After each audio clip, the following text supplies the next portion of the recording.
Hey, Teal Nation, welcome back to another episode of the Chant Pod presented by Revolution Mortgage. I'm Sam Wiederhaft. Basketball season is knocking on the door. Everything starts on Monday, and this week we're previewing the men's team with head coach Justin Gray. Coach is back for year 2 in Conway and has brought in a really exciting group this season. Coach talked us through his roster along with his new coaching staff and how he spent his offseason. So to get us ready for the season, here's my conversation with Justin Gray. We head over to the men's side for this week's episode of the Chant Pod presented by Revolution Mortgage and talking with head coach Justin Gray entering his second season with the Chants. Coach, appreciate you coming on. I appreciate you having me. Long off season that's finally just about over. The season starts next week. Tell me about what some of your highlights were this off season. Yeah, I think just being able to get through a first year in the Sun Belt and being here at Coastal and figuring out, the temperature, right? And figuring out how we want to be able to play, what we need to sort of make some adjustments on. And things have moved fast, really fast in the spring. The summer was really good having the guys here. But when you have a new group, it's just making sure we all getting on the same page, same language, trying to build some kind of continuity as quickly as we can, and understand it's going to be a process. And our guys have been really good at understanding. When we got in here in June, the team we are right now, we're better than we were then. Right. And the improvements got to be drastically continue to happen throughout the months that we're playing. Yeah. Coach, I will say, off the court, you were a pretty prominent figure at the baseball games throughout the spring and the summertime as well. Saw you quite a bit at the regionals when we hosted. Just how much did you like watching Coastal's run to Omaha? Yeah, again, it was me learning, right, and being a part of a new community. And Conway's been great to us. My family, but being able to see that run that baseball had was awesome, and just to see the pride that we have in Teal Nation and in supporting our student athletes, that was a pretty special run, and I was glad to be a part of it. At the end of the day, yes, I am the head men's basketball coach here, but I'm a part of the community. I'm a part of the university. I want our programs to do well. Yeah. We loved seeing you out there. It was awesome. And then you also got to play basketball with Jelly Roll throughout the summer. He made a stop on campus a little earlier on. Just how cool of an experience was that? That was pretty cool. I mean, I'm not going to lie. I'm not like the biggest country music fan. That's not on the No Rap Before Noon playlist. You know what? Now it is. Now Jelly Roll is on there, That's right? What I'm and being about. able to just, again, be a part of the community, be a part of something special, and then getting the opportunity to go out and see him perform and go backstage. And me and my wife enjoyed that time to be able to spend with some very important people of our coastal community as well at that. But just tells you how special of a place we are, that he chose us to be able to come out and spend some time and play a little hoops. Yeah, is he a pretty good ball player? I'll leave that behind the scenes. But he plays hard, right? Okay. It's not like we're going to be knocking down his door to say, come play for us. But right. The game of basketball is for everyone, right? It's like a sport that you can always play, you can always enjoy, and it always brings people together. Of course. And it was just great to see him. And he said every show that he does, they try to get an hour or two of basketball in before they go out and perform, Wow. right? And you can see how much they enjoy it, but also how competitive they are. And, it was awesome to be able to go out there and just watch them do their thing when they got out and perform, knowing 2-3 hours before they was going at each other out there on the court. Yeah, they were getting competitive.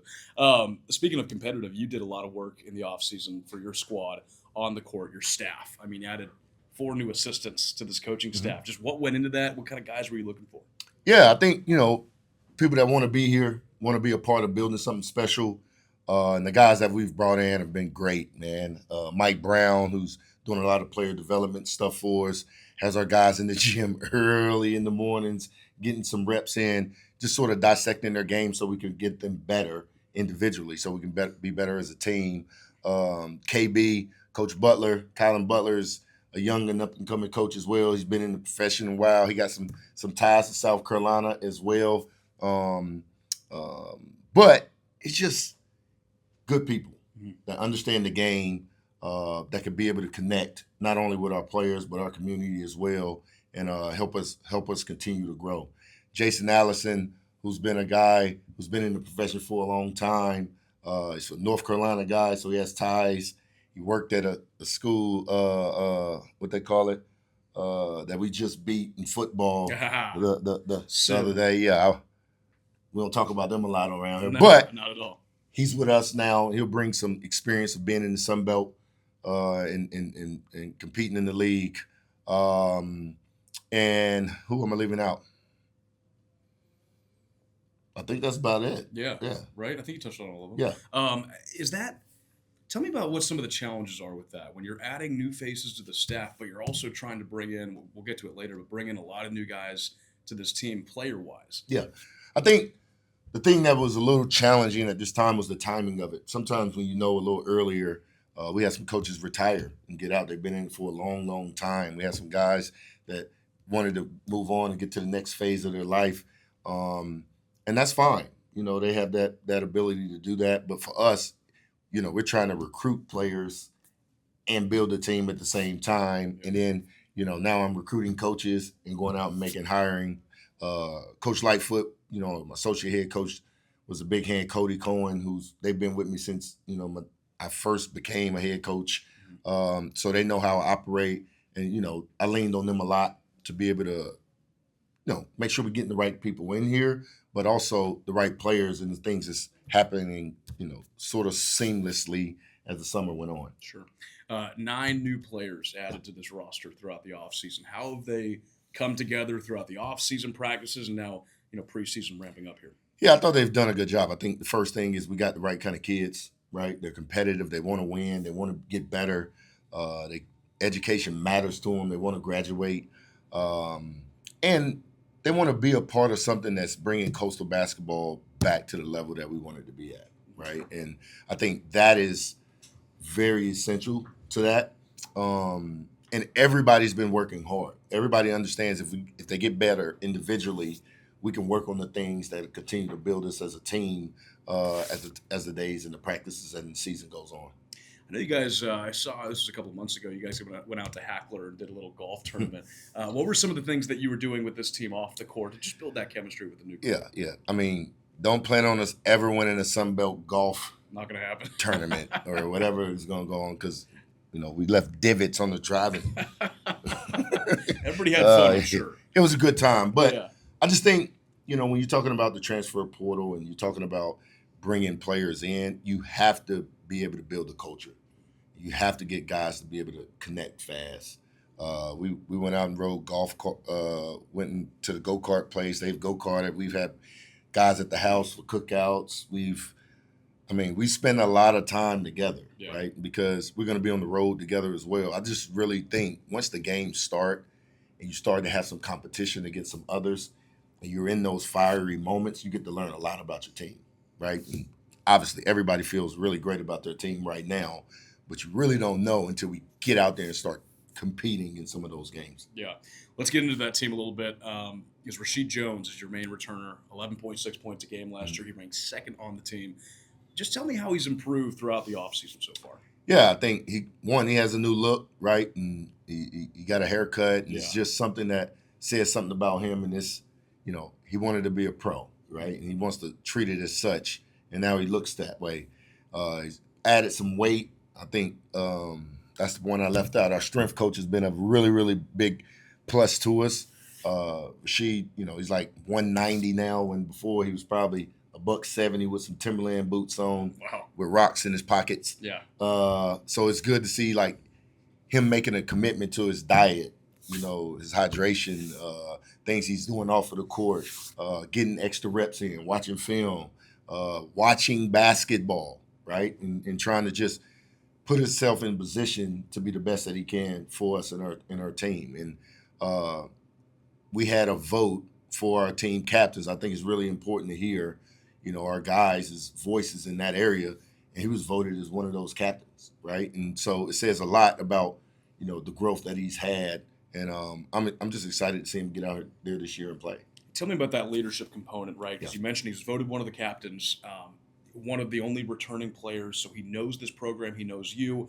How much have you kind of relied on him to be that vocal leader for this team? Yeah, and we have, but she's not the most vocal guy, right? And I told guys a story of when I was in college and I was a freshman and I was playing, and we had a senior whose name was Josh Howard. He was ACC Player of the Year, but he wasn't that vocal. Mhm.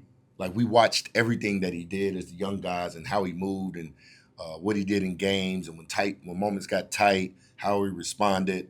And it's like every single time he responded the right way. And sometimes you have leaders that just do it the right way. They don't always say the things, or they don't have to always be the ones that are in the front.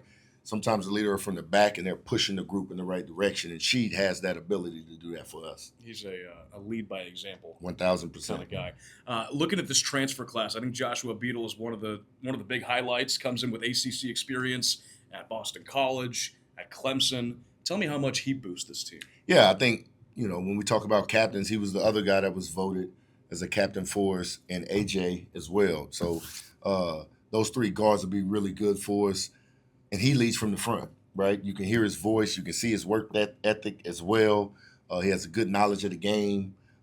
Just really excited about him coming back to the state of South Carolina and being able to put our program a step in the right direction. One of the things he said he wanted to do was, make coastal basketball matter, right? And make sure that he leaves his mark on our program. And he's been doing that from day one when he stepped on campus so far. Yeah. You talk about bringing the right guys in as far as this transfer class that has 7 guys in it. Just tell me what excites you about the rest of this transfer class and what we're going to see on the court this year. Yeah, I think AJ, we talked about him just briefly and being a leader. He's probably a little bit of the Sheed, like doesn't say a lot, but his play speaks loud. And him and Sheed and DC have played together. They're from Indiana. They know each other. So there's a sort of continuity that's already there before we even start the practice. So that's been good to be able to watch those three sort of, have days. Who else? Jerry has been in the league, and his big physical presence, ability to score on the block, be able to step out and make some shots from the outside as well. Nodrick, defending the rim. He was Defensive Player of the Year in his conference in D2. So he does a really good job of flying around, making shots tough for people on goal. Who we got? Derek Green, who's Big Derek is, I had some people come up to me already and say, man, like, if he was in South Carolina, his hand would be in the dirt, but he's a big physical presence as well. I think what we really wanted to do is in our front court to make sure we had some physicality to be able to play in this league. As you know, it's a physical league. Yeah. And sometimes you're going out there, you got 2 bigs. We got to be able to defensive rebound. We got to be able to get extra possessions to come up with some of those. Who else we got? Well, you mentioned this earlier because I was just going to touch on it. That Indiana connection with 3 guys with AJ Dantzler, Rasheed Jones, and DeJohn Craig. Being an Indiana guy myself, I love that about this team. What do you like about the talent that comes out of that area? It's just the sense of basketball is there, right? We argue all the time about the hoop state, me being from North Carolina and them from Indiana, but they love basketball, right? You can throw a ball out, them dudes will be out there all day making up a game, right? And the other thing I like about those 3 is, they've played basketball with each other before. They know each other's games. And so when you're talking about trying to put a team together, that's one of the hardest things to do is make sure the pieces fit, and they've played a lot of basketball before growing up against each other, sometimes on the same AU team. So that was really important, and I think that'll, pay dividends for us down the line. I'll tell you, high school basketball in Indiana is just different. It is something else. The venues, how much they care. It's spectacular. It really is fun. The 2 freshmen you got, Tristan Thompson, Devin Brown. Do you expect them to make an immediate impact on this team? Yeah, I think Devin is right now trying to get healthy, and I think that's his biggest battle right now is he had a surgery that was in the off season that he's sort of recovering from. Tristan, a local guy down in Florence, and he's probably been one of the biggest surprise. Just how he's approached the work, the things he's been able to pick up quickly. But he'll definitely have an opportunity to get out there and do some things for us. Yeah. First game of the season against Western Michigan on November 3rd, next Monday. It's coming up. It's on the road. There's a home and home with Winthrop in there and kind of reigniting that old Big South rivalry. When you look at the schedule and the out-of-conference schedule before you get into Sun Belt play, what do you like about it? Kind of what excites you about playing these games this year? I think just being, we'll be a little bit of a road warrior. I think if you can get in the Sun Belt and you can steal some on the road, I think that really helps you. I think the biggest thing, obviously, is protecting home. Whenever you can win at home, it puts you in the position to be able to go out there, and those road wins really, really are important then. So I love the fact that we got opportunity to do the rivalry game with Winthrop. I think it's important. I think it drives fans, and it matters to people that were before us, right, that we were here. So that'll be fun to go out and compete against them. We got a 3-game trip up in Illinois where we'll be going. We'll play 3 games in a row, and you think about conference tournaments, you want to be in positions where you can play back-to-back the games and be in spots to be able to compete in March. So if you do those things earlier, you think, down the line, it's not your first time doing it. And then going out and playing, testing ourselves and going out to GCU. I mean, one of the best venues in mid-major basketball. Yeah. And it's something that we aspire to be. Right. And I talked to our staff, talked to our administrations, like GCU wasn't always GCU, right? They started somewhere. And for us to be able to have a vision of that, to go out there and play, Skip Prosser, the late great Skip Prosser, who I played for at Wake, he would always say, you don't criticize the greatness. You analyze it and you try to mirror it, right? And so if we can go out and see some of the things that they're doing, both in their administration for game day environments, and then go out and compete and see if we can get a win out on the road, we can learn from those experiences. So super excited about our schedule. More importantly, really, really excited to see what, HTC looks like this year and the growth that we can have. And I thought it was a decent year, and we dipped our toe in a little bit to see what it was like. Now it's time to make a splash. That home opener is November 7th against Virginia Lynchburg. Coach, I'll close it out with, we just dug into this team a little bit, but year 2 of the Justin Gray era, what can fans expect to see on the court this year? Yeah, just for improvements. Like we've been talking about growth, right? And understanding it does take time to be able to build it. Our guys, I always say, if you don't invest anything in it, if you're not putting your 2 cents and putting your work in, you won't get anything out on the backside of it. And so they've been doing that just really to see where we can grow and where we can take the program to. Coach, I appreciate it. Excited for the season to start next week. November 3rd is that first game at Western Michigan. Home opener November 7th against Virginia Lynchburg. Coach, thanks for previewing the team with us. Always, Sam.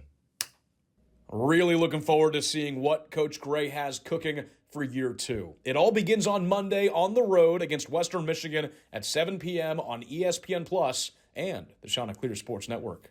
We talked with Coach Pedersen on the show last week, and his women's team also gets going next Monday. They open the season with Miami, Ohio at home at the HTC Center at 6 p.m. The Coastal Chaos is finally back after a historic season, so come out and support Coastal women's basketball on Monday night. A big week for Coastal football. It's prime time Thursday night matchup against Marshall on the Surf Turf at 7:30 on ESPN2. The Chants have won 2 games in a row. They sit in second place in the Sun Belt East Division, and this game is going to have plenty of action on and off the field. Halloween decorations all around Brooks Stadium, a Medieval Times halftime show, and so much more. You're not going to want to miss it. 7:30 Thursday night at Brooks Stadium on ESPN2 against the Thundering Herd. Cannot wait for this matchup. Men's soccer takes on UCF Friday night in Orlando at 7 p.m., and women's soccer closes out their regular season on Wednesday at Arkansas State at 7:30. Women's tennis is playing in the College of Charleston Halloween Invite. That runs from Friday to Saturday. And cross country has their Sun Belt Championship races on Friday night in Foley, Alabama. So good luck to the Chants as they try and bring home the hardware. That'll wrap up this week's episode of the Chant Pod, presented by Revolution Mortgage. Thanks again to Coach Gray for getting us ready for Chanticleer men's hoops. Their home opener is set for Friday, November 7th at 7 p.m. at the HTC Center. Enjoy the week of action, Teal Nation. I'm Sam Wiederhaft, signing off. Chants up.